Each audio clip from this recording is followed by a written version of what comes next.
Hello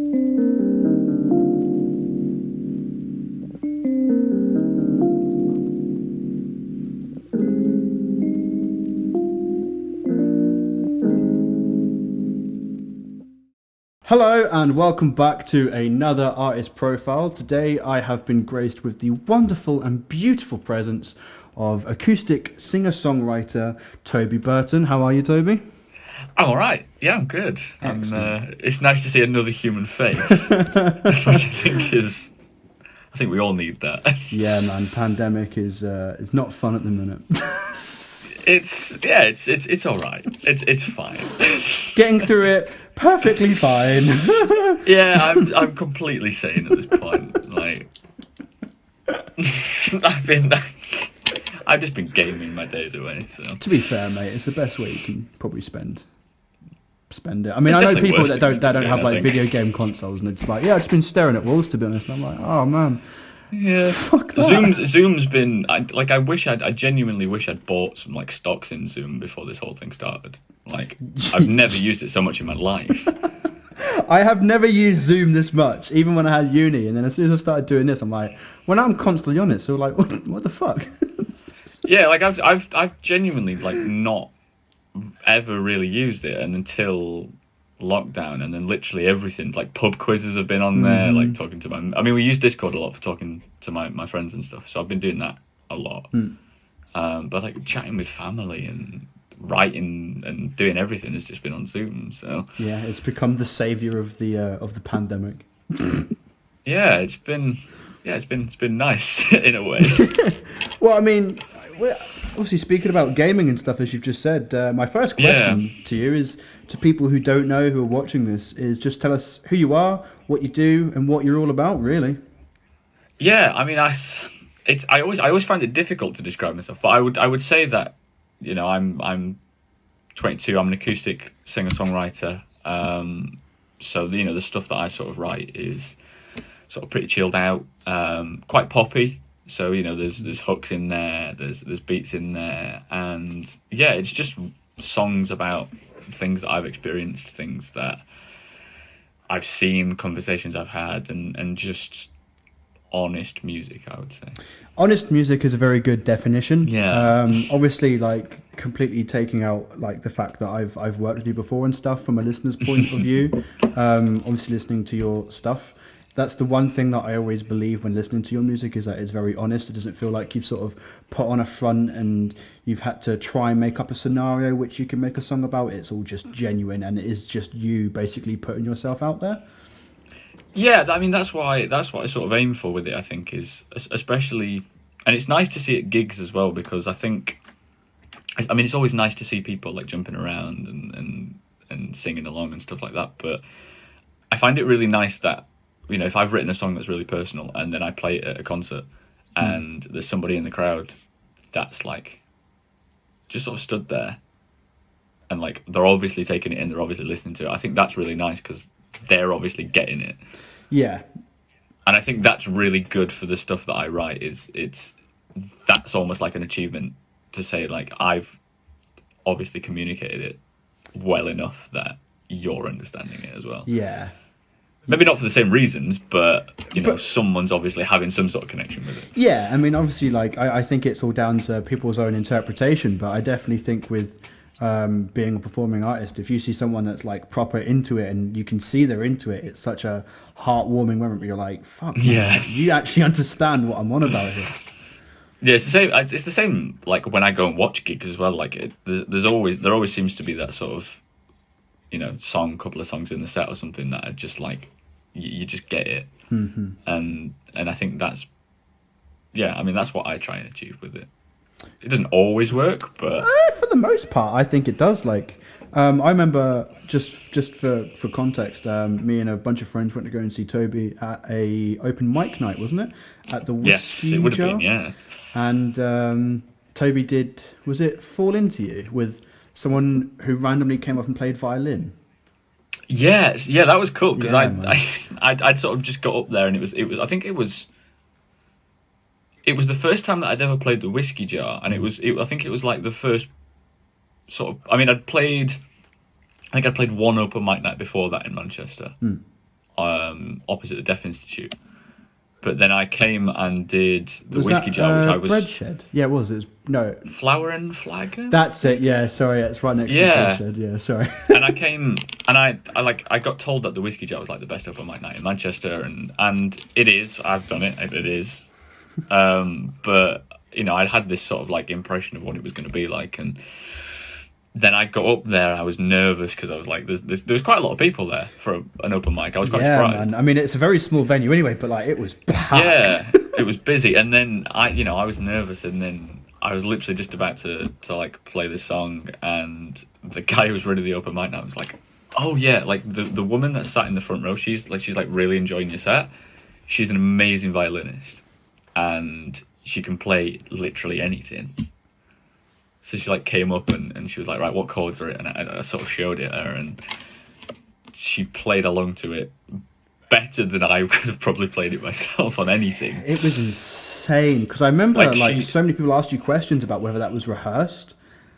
Yeah, like it watching it back like on videos and stuff, it looks like we've been working together for ages, and I didn't even know the woman. Like, but she just literally got up and started playing it and nailed it. Yeah, man.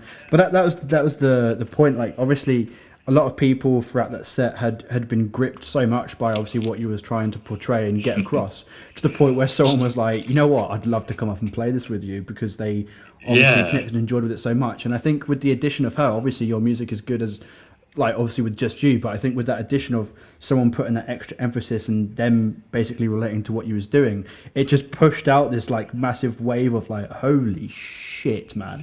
And it was a moment for definite. Yeah, man. And I could see you as well when you was playing. I was listening to it, I was like, this is the best. Just a massive grin on your face, like, yeah, man, this is so good. Yeah, it's weird because I looked really high. It's probably one of the saddest songs that I've ever written, and I looked like I was having the best time. Just, I'm so sad, but in the best way, man. But somebody's genuinely said that to me before, because I get asked the question all the time of like, you know, what makes you different as a performer, what makes you stand out. And somebody genuinely came up to me after I'd played at like a festival or something before, and they were like, "It's really weird watching you, because like you sing all of these sad songs, but then you look really happy while you're doing it." And like they were like the juxtaposition between the fact that I'm smiling and like obviously having a really good time doing it, and then looking like just singing these heart-wrenching, like disgustingly sad songs. He shouldn't be enjoying this. Yeah, so that's I think that's just my face. I enjoy performing it so much that it doesn't, I can't not put it across. No, you definitely do, for sure. So, like, obviously, speaking about your EP, your last release, which was on the 4th of March 2020 with All Night Long, your new single? It was, yes. That was the last one that I brought out, yeah. With obviously going from your EP to the single, did you sort of want to go in a different direction in terms of subject, in terms of sort of sound, or was it sort of you wanted to continue on from the Fall Into You EP? Yeah, the way that I sort of approached it, I tend not to think about sort of like the meanings of stuff too much. Like it's not as if I'm trying to do like like a concept album or anything like that. I think the way that I've always approached it is like, I'm just going to write about experiences, and especially with the EP, because I'd written the songs around the same sort of time, they sort of had like a coherent theme anyway, because I was writing about things that were happening to me, and that sort of formed that EP. But with the new stuff, it was sort of like trying to keep that same sort of feel to it, but making it bigger. Because I'd sort of touched on sort of like more band elements and more production, because I released an EP in like 2014, which is not, it's not on the internet or anything anymore. But that was very sort of stripped back, raw, just me and the guitar, me and the piano. And I wanted to keep some of that for the Fall Into You EP and build on that with more production. And then sort of from the Fall Into You EP to the new stuff, it was like, I want to take that a step further, and especially now it's come to sort of playing it live, it's nice to have those sort of like band elements to it. Yeah. Because that gives me the opportunity to then sort of expand it and push it, and that's sort of what the main goal of it was for me, was just sort of, I have this, this is what I've made so far, like I just want to make that a little bit better. Yeah, build upon it and make it bigger and better. Yeah.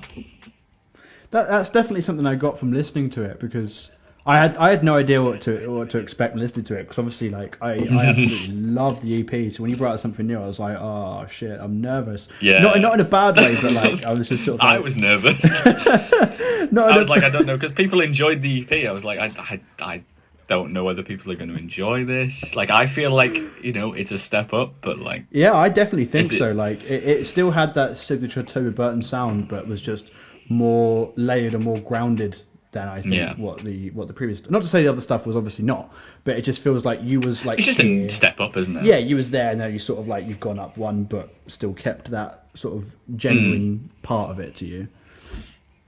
I'm pleased that came across, because that's what I was sort of going for with it. You definitely succeeded, mate.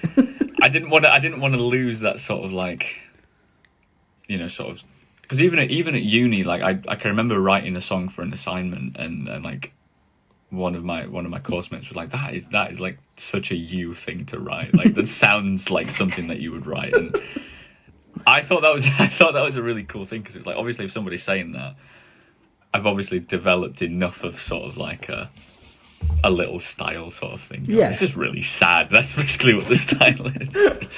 But then to sort of, I was nervous about bringing the new stuff out, and people, might have sort of thought, okay, it's gone too far from that style, or it's too samey, so like, you need to do something different. And I think the general, the response to it's has been solid. Like I'm really pleased with it. So good. You deserve it. Thank you. In relation to the Fall Into You EP, obviously for the middle, is it that you had a music video for? Yeah. Yes. Do you think music videos are important to tell like a story or sort of portray emotion? And like, do you think that maybe doing more is something that you'd look into, or is that sort of like you tried it out, it's not really your sort of thing? I mean, yeah, I would definitely be up for doing it. I think it's a fine sort of balance with a music video, I think, because you can either do, I think there's two types you can go for, and there's the type where it's like, this is a music video which is going to tell exactly my viewpoint on the story of the song. This is what I wrote the song about. This is how I'm going to like visualize that so you can understand it. And then there's the other type, which is sort of like, I'm just going to make a video that is really cool, and you can sort of come up with your own meaning for it. And I think if I was to do a music video, I would probably go down the more sort of like literal route. Because I think sometimes when I write songs, they can be quite sort of, metaphoric, and like, you might not quite, if you listen to it for the first time, you might not quite get what it was talking about. Like, you get sort of like the gist of it, but you wouldn't get the specifics. The full like understanding of it. Yeah, I think a music video for that would be like, especially for, I'd be really up for doing a music video for like Lost and Found, which I brought out in December. Like, I just think, a song like that would be really nice to sort of visualize. But there's always that sort of weird thing of like, I've brought it out now. Do I need to do a music video for it now that it's already been out for a while? Yeah. Or shall I just wait until I've got something new and do a music video for that? And I think budget's an important thing as well. Like, I think a lot of people, it's nice to have like a really well-produced music video and stuff like that. But then if you look at sort of like the actual cost of it for like upcoming artists, especially solo artists, because, it's not like I've got a band of 5 people to sort of fund it. It's just me. And, working in a school can only get you so much money. It's something that I would, I'd definitely consider, but it would have to be for the right song. Yeah. I don't think they're necessary for everything. Yeah. Unless you're doing something like I think Fall Out Boy are a really good example of it. They brought an album out quite a few years ago now, I think, where they did rock and roll and they did a music video for every single song. Yeah. Oh. For something like that splits opinion, because it's like, is it too much? I loved it, man. If you're trying to tell the story of an album, and the album is like a concept of like a whole thing, mm-hmm. I think, you know, if you want to do a music video, like almost like it makes like a big movie at the end of it, that I think's ace. Yeah. Like if people do that, I think that's great. I don't think it's necessary for every song, because there's some songs that, you know, don't necessarily need a visual with it. Yeah. Like, you know, when people do albums, they'll normally pick like 2 or 3 songs that they want a music video for, and then the rest is just music. And I think that's been around. That's been the system for years. So. Yeah, it's a good balance rather than, like you said, like a Fall Out Yeah. Boy. I think for Fall Out Boy it worked in that instance of them, but like I think Yeah. I'd just despise it if every single artist I liked brought out a music video for every fucking song they released. Yeah, I just don't think it would work for a lot Nah, of things. it's But man, like give up. I don't think it would work for all of my songs, because there's some songs on there that I just don't think would need a music video. Like The Middle was obviously the single for that EP, so for me that was like a good way of promoting the actual start of that EP cycle. Was like, I'm going to do a music video, I'm going to bring the single out, that's going to get hopefully some attention from people, and then the EP comes afterwards. I probably would have, in hindsight, probably done like 2 singles and like 2 music videos, Fair. and then maybe like a 3rd single later on with another music video, if I had like the resources for it. Yeah, of course. But yeah, I think they're important. Yeah. For some stuff. Fair. Well, like talking about obviously emotion in like music videos and stuff.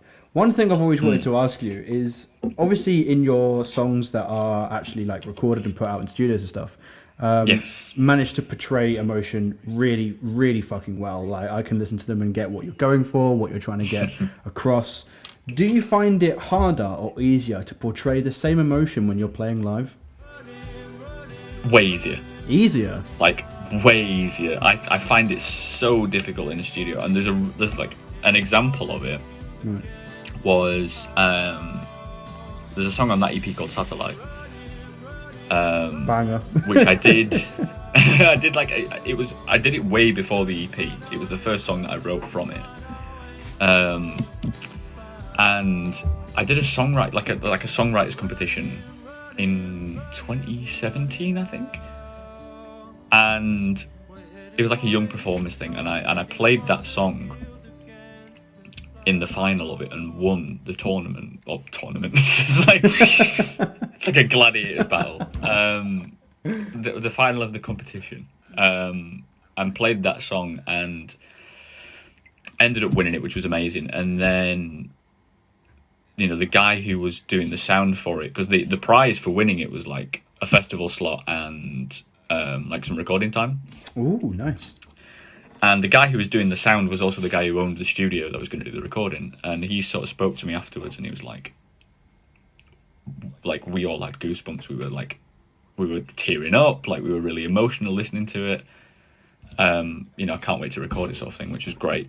And then we got into the studio to like try and record it, and we were doing takes, and the takes were like musically fine, like there wasn't any issues sort of with that, but he was sort of saying it's not the same as it was at the concert, and I agreed with it, because it was like, it's not got that, because I think when I'm performing as well, I get fairly nervous before I go on stage, and I think that plus the sort of thoughts that are going into it, I think that adds to the whole thing.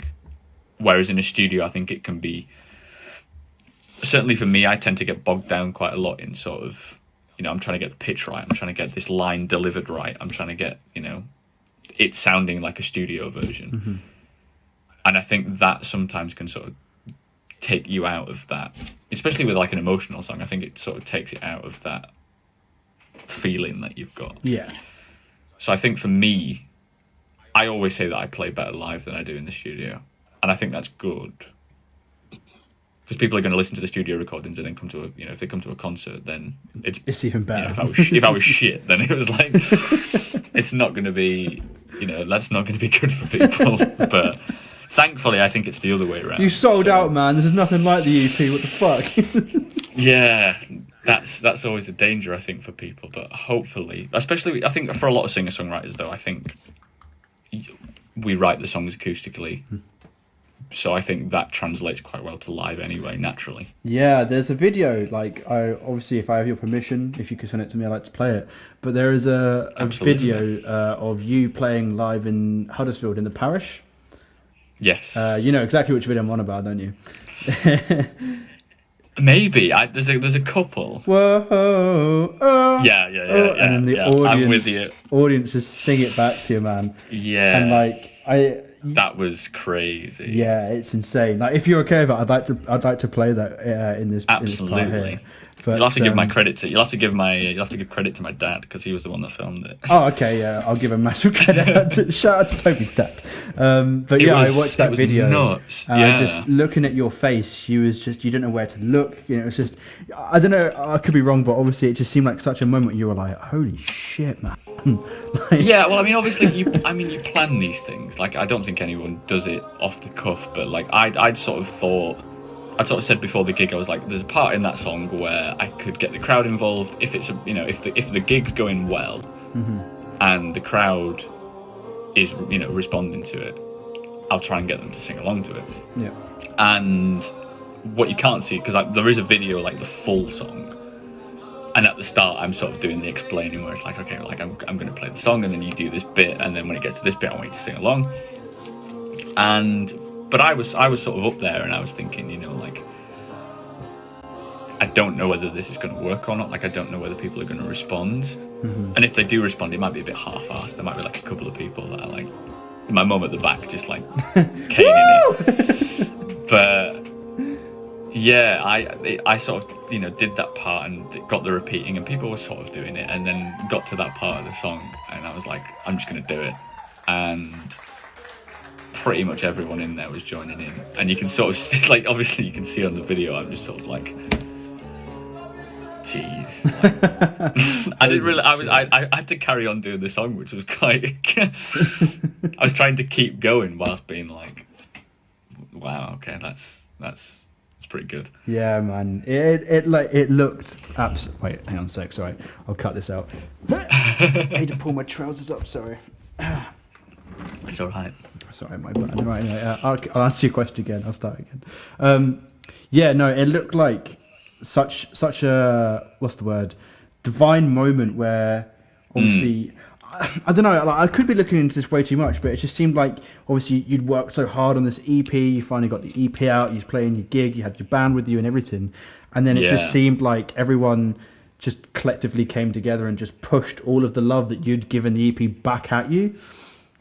Do you know what I mean? It was just like, it was everything that because I'd sort of thought about that moment as it was coming up to the gig and being like, this is what I would want it to be like. And it was that and then more. Yeah. And I think for me that was pretty overwhelming, because I was nervous as hell that day. That was the first headline gig that I'd ever done. Oh, mad. And it was the first gig that I'd sort of taken charge of the booking and stuff for as well. So I was nervous enough, because I was sort of, I don't know whether anyone's going to be there. How many people did actually turn up to that? I don't know. I genuinely don't know. I can't remember. But it was busy enough for me to be like completely overwhelmed. So shit. it was good, definitely. I love that video so much. Every time it comes up, I always watch it, and I'm always just like, oh, Toby, man. It's so good for me. If I'm feeling sad, I can watch that video and just be like, that's why I'm doing this whole thing. Like, yeah, man. I can imagine that's a very good push to motivate. Do you know what I mean? It's a good benchmark. Yeah. Yeah. Well, actually, speaking of benchmarks, what would you say is your biggest achievement so far? Oh, that is a good question. I think either. I think in terms of like live performance, I think definitely the last gig, or like the last sort of big gig I did before lockdown, which was the headline show we did in Huddersfield, which was obviously like the first band gig that I'd ever done. For me, in terms of live, that I've always wanted to do that, and that was such a big thing for me. Yeah. And I've played a couple of big festivals and stuff like that, and they're always astonishing when you get there and there's that amount of people. But I think in terms of like the recordings, I think just the amount of people that have listened to it and the amount of places that it's been, because obviously like the EP was a university project. Like it was obviously I'd always intended to release it, and that was the goal with it, but I expected it to sort of like maybe get like a couple of hundred hits, a couple of thousand hits, and people to share it about a little bit. But it's sat on like the whole EP. The EP as a whole on just Spotify, I think, is sat at something like 50,000 streams. I'm now having a look. So you currently have 3,066 monthly listeners. Yeah, which like is mad. And it's way beyond anything that I would have expected it to be like. The website version's not showing me the amount of streams you've got. Oh, that's awful. Yeah, I don't know. I tend not to get sort of massively bogged down in it, but just the fact that, because you get like the Spotify Artists app and it's got like the countries that people are listening to the songs in and things like that, and your top cities, and it's something like, I think at the end of last year when it brought up like these are your stats for the year, I think it was something. I think it was something ridiculous, like 75 countries that people had listened to it in. Jeez, man. Yeah. And that's mental. And if you think about like 3,000 a month, that's like 3,000 people a month. If you think of something like the Manchester Apollo, at full capacity is like 3,500. Yeah. So if you filled that room with everyone who's listened to your EP. You've listened to, yeah. I tend to think about it like that because, in the grand scheme of things, there's people that are getting like hundreds of thousands, millions of listeners a month, which is crazy. But for me to even get to a point where, like I said, I could feel like the Manchester. I've been to the Apollo, like I've seen it full. For me to sort of think about, that's the amount of people that are listening to it every month is. I've never ever thought of something like that before, but that's a really good way of thinking, man. Yeah. That's insane. So for me, yeah, that's probably the biggest achievement. Just because I would have never expected it to do that. Yeah. No, or got to like that level. If you'd have told like 12-year-old me when I'd started making YouTube videos that I was going to have that, like, I would shit myself. Like, you just wouldn't, I just wouldn't believe it. Yeah. So I think that's a huge thing, definitely. Well, fucking well done, man. It's Thank you. So in terms of gigs, how would you describe a Toby Burton gig? Relaxed, I think. There's not going to be anything mental happening. No fucking mosh. But I think it'll be a really nice place for people. Like I think someone summed it up to me once. Like I think it was that gig with the video that you were talking about, someone came and they were like, I normally get really anxious at gigs, but that was like a really sort of like chilled out, comfortable experience to sort of like just listen to it and sort of like get on board with it. I think that's how I would describe it. It's just a sort of it's not rowdy, but there's nice music, and I think it's something that people can relate to and hopefully enjoy it.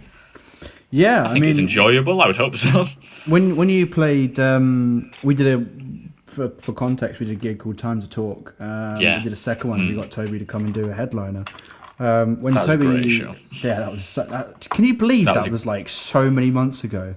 That was a great, and I think that sort of setting is exactly what I would describe it as. Well, everyone after you played your set, I mean, like you had nearly every single person in that room in tears, man.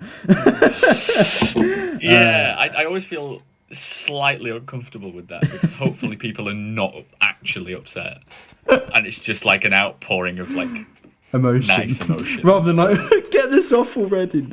Yeah, but I think that people seem to take it really well. Yeah, that's one thing I was going to say. Is I think like that was great. A lot of people came up to myself and Spencer afterwards, and they were like, "I absolutely fucking loved that Toby Burton. God, I got your name wrong. Sorry, Toby Burton. Like it was incredible, and people who I've known for like the entire time I've been at uni, who I've never seen cry, just sat there bawling their eyes out, like weeping. Yeah, man. That's a good achievement. That is a really good achievement. Yeah, it's just like, hang on a minute, why just are you breaking crying? people? You never cry. What the fuck? But, yeah, I think. I mean, that was just a really good night because I think just the quality of everyone that was performing, and I think that's really useful as well because. I think people sometimes get uncomfortable when, they've got a support act or something that's really good. Because I think people can sometimes feel a little bit upstaged by that. But I purposefully try and book amazing support acts. Yeah. Whenever I'm doing like, especially I'm not done too many headline gigs, but whenever I do one, it's like I want to get best people that I can. Because people are paying to come to that gig. Yeah. And they deserve that. And also, if someone's amazing before me, then that's going to hopefully make me do better. And just push the entire quality of the night up. That's also good as well, because obviously I feel like this is just my personal opinion and I might get shot down for this a little bit. But I feel like mostly in the Manchester music industry, although people don't like to admit it, I kind of feel like this. There's very big competition here. It's very much like, I'll grab the nearest fucking support act just so I can outstage them and look better, and people will rate my band. Yeah. So it's nice to hear that, like, obviously you don't do it for the sake of you want to look better than everyone else. It's something that you actually genuinely care about, who's actually supporting you, whether you want to, get someone who you think, I'm going to be better than them, or whether you're so respectful of the people playing before you that you just give them, just the genuine you. That's what I love about you. You're not. There's no bullshit to you. You're just a genuine person. Do you know what I mean? I think if I tried to be, I think if people try and be false, though, there's always going to be a point where they get found out for it. And I think some people are okay with that, but I would absolutely hate it if I was to like say something and knowing it was a lie, and then somebody was to sort of come up and be like, "That's bullshit." Yeah. Like, I think I would hate that. That would make me really uncomfortable. So I just think, and especially because I mean, obviously living in Barnsley, the music scene in Barnsley there's a lot of talented people, but there's not a huge amount of gigs. The gigs here are sort of like bar gigs and people playing backing music. So people don't necessarily get appreciated for their talent that they've got. So I think when I did the Huddersfield headline show in February, I booked a support from Huddersfield because I thought that's always useful to sort of like, one, for ticket sales and like to try and help that sort of like local area, but also somebody who's from around there, who's based there, that they can sort of get a good crowd to watch them. And then I also booked somebody that I loved from home to come and support, because I know that they're not getting... Sorry, I had to try and resist making a pun then, because obviously you've got a song called Home. I do, yeah. Yeah. But it's nice, it's nice to have somebody who I've seen, around here that's not necessarily getting the appreciation that they should be getting because of what it's like. Yeah. To sort of be like, because I knew there was an interest enough for that gig that there would be people there. Yeah. Which was nice. I didn't know how many people were there, but I knew there were going to be some people there. And, I sort of said to them, I was like, look, we know what it's like here. Like, there's a lot of people that just go to pubs and listen to it as backing music, and there's not necessarily that appreciation for it. I know there's going to be people there, and I think that you deserve to have that, just for that gig sort of thing. So that's how I like to go about booking supports and stuff. It's like I can bring you to this audience. Yeah, I think that's a very good way of doing it, fella, to be honest, and like fair play to you. I'll tell you what, I'm going to have to put a counter on this for how many times I say fair play to you, because I don't know, man. I've just got so much respect for you. Yeah, I've just got a couple more questions for you. Do it. I've got one more serious one, and then a couple of silly ones, and then we're all good. So, were they from Instagram by any chance? I've actually asked you some of the Instagram ones already, to be honest. Oh wow!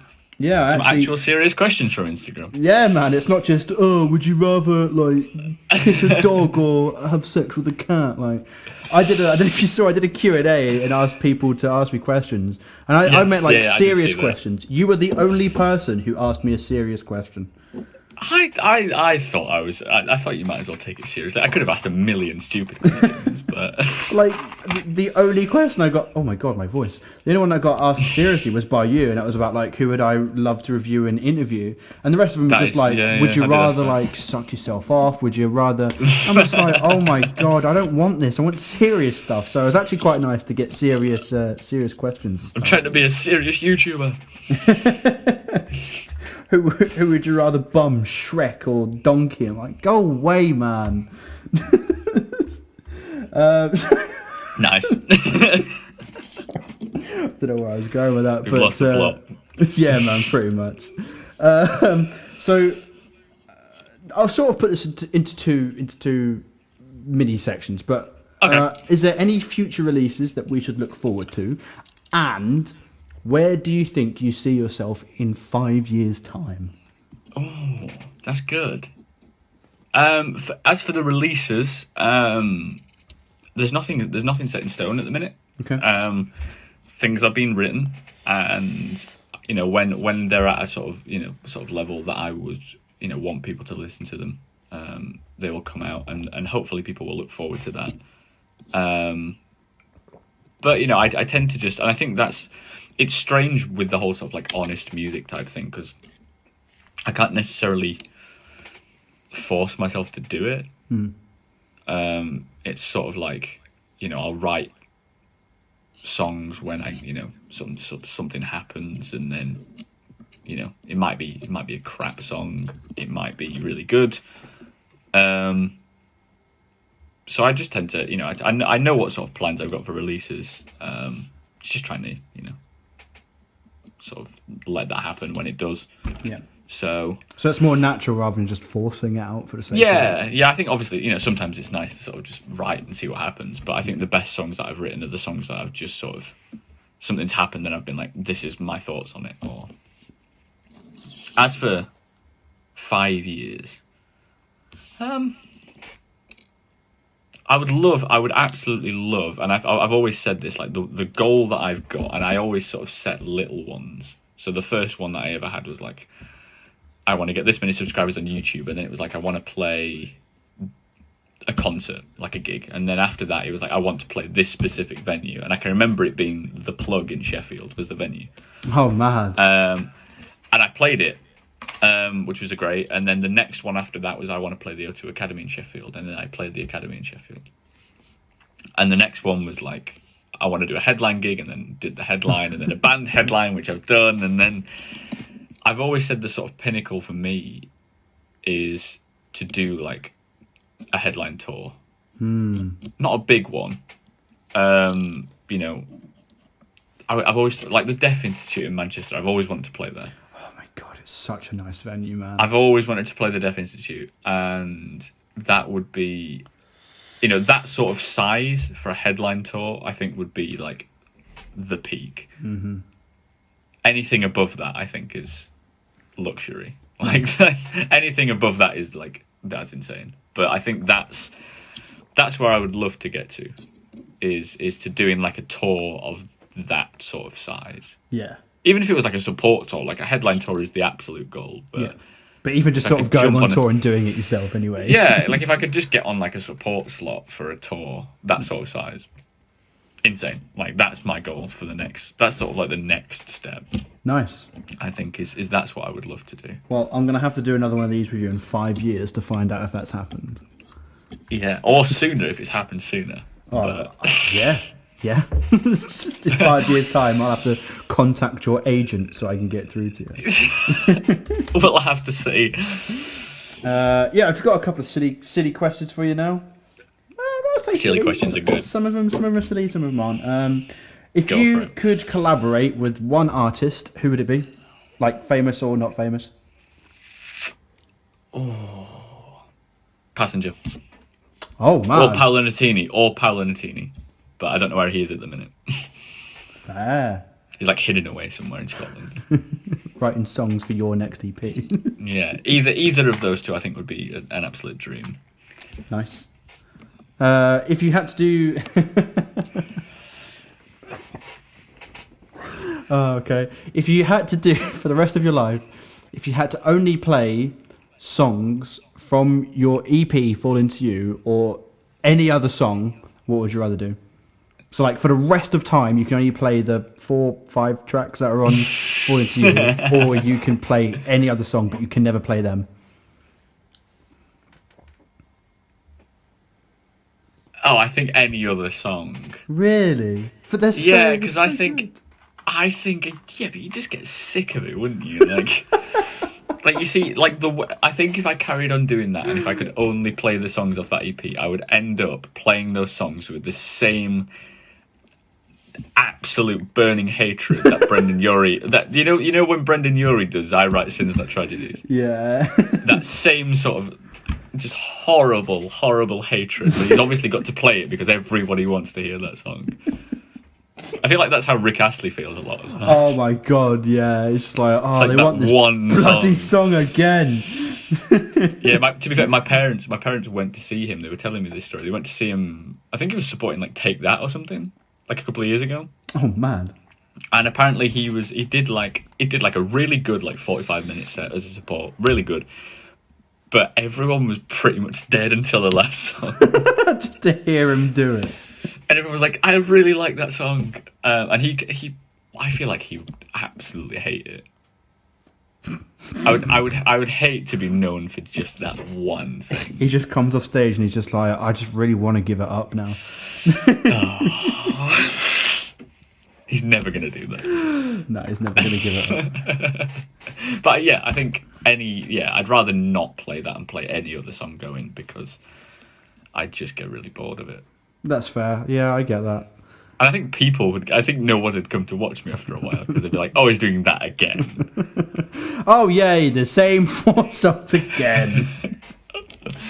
Yeah, it's basically like how all of my gigs went for the first few years when I was doing them. Just, oh, it's the same set list. You're playing Ed Sheeran covers again. Oh, did you? All the time. Absolutely all the I'm time. in love with the shape of you. Oh, that was before that song. Oh, right. This was like A-Team, sort of like. Oh no. Just constant like early Ed Sheeran covers. Please tell me you did not do a cover of the Nando's song. No, Okay, I didn't. No, okay. I didn't. I swore I couldn't do that. I knew oh my god, that wasn't even English. I know so many people that when they were starting out, like access to music back in Norwich, they were like, yeah, I could do the Nando's song. Like, man, stop, please. Yeah, No. never did that one. I probably learnt it at some point and thought this is sick, but I didn't actually go out and perform it because I don't think people were that excited about Nando's at that point. Nah. If you had to, no, sorry, wrong one. Custard creams or chocolate bourbons? Custard creams. Oh my god, why? All day. All day. Why? I just think, I don't know, I have a thing against, like, chocolate biscuits. And I know that's wrong. Like, I know that's massively wrong. I think it's because most of them are, like, flavoured with dark chocolate. See, this is what Joel said. And I think that's my issue with it. Oh, It's not chocolate in general. I don't have, like, a hatred for it. But I think, yeah, vanilla over dark chocolate any day. God. All right, fine, okay, Yeah. whatever. No, it's fine, man. Interview ends. There is actually one before, but I think it's Joel's actually, where he was like, "Yeah, custard creams," and I was like, "Right, thanks to Joel for being on this end of interview." Yeah, custard creams. Fair Sorry. enough. No, It's it's gotta be. fine, man. It's fine, man. And two final questions. If you had to watch any film, only one film for the rest of your life, what would it be? And if you had to listen to only one song for the rest of your life, what would it be? Film, I would probably say We Bought a Zoo. Oh, is that the one with Matt Damon in?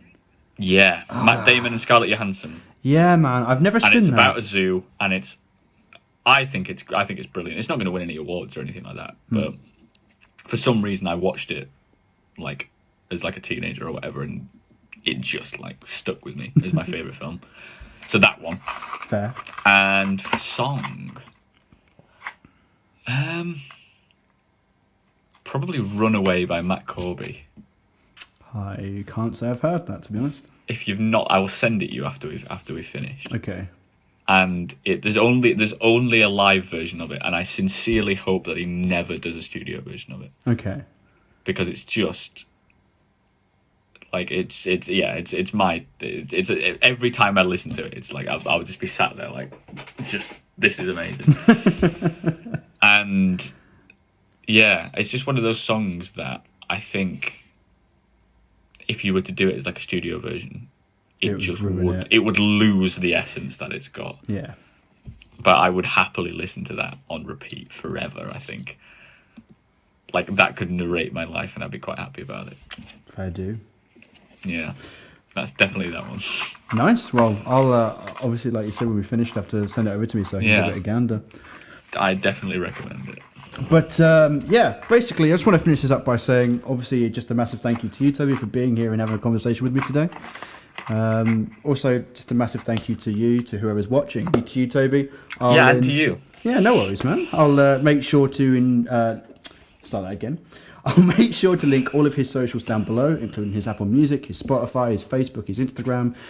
You've got YouTube as well, haven't you?